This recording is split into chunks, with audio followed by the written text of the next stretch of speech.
Ces 2 journées de la session inaugurale du SHED furent 2 journées passionnantes et stimulantes. Si je devais retenir 2 qualificatifs, ce serait l'excellence et la richesse. L'excellence des intervenants, bien sûr, qui tous ont partagé avec nous très ouvertement et librement leurs analyses de la situation économique.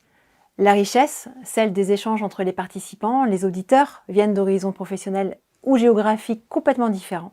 Des chefs d'entreprise, des représentants de collectivités, des élus locaux, des parlementaires ou des représentants d'administration centrale, chacun participe avec la volonté de partager et de croiser les regards. L'excellence et la richesse des équipes du SHED, dont je tiens à saluer le professionnalisme, ils ont su créer les conditions propices à l'échange et à la création d'un véritable esprit de cohésion au sein de cette nouvelle promotion, malgré la visioconférence et l'éloignement des participants.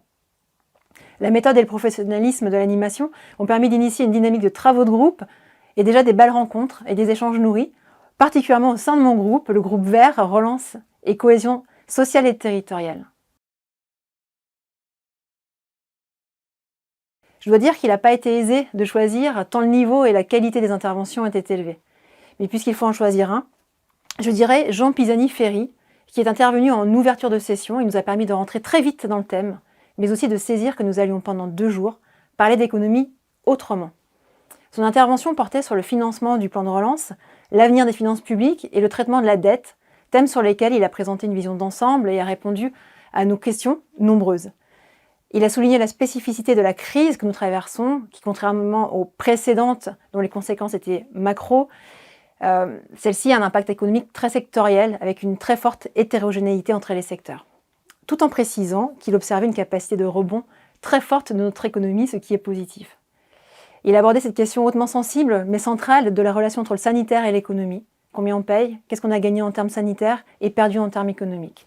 Le coût de la crise et de la relance a fait l'objet de nombreux échanges. Il a aussi partagé son point de vue très intéressant sur le plan de relance européen, qui n'était pas, là non plus, celui communément partagé. Patrick Lenain, directeur adjoint à l'OCDE, en ce que son intervention a été parfaitement complémentaire de celle de Jean Pisani-Ferry.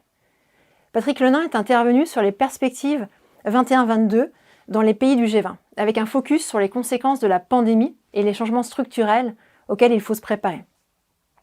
Il a souligné l'importance de la vaccination dans la sortie de crise et la nécessité d'accélérer le rythme de ces vaccinations, car sa lenteur risque d'entraver la reprise dans de nombreux pays.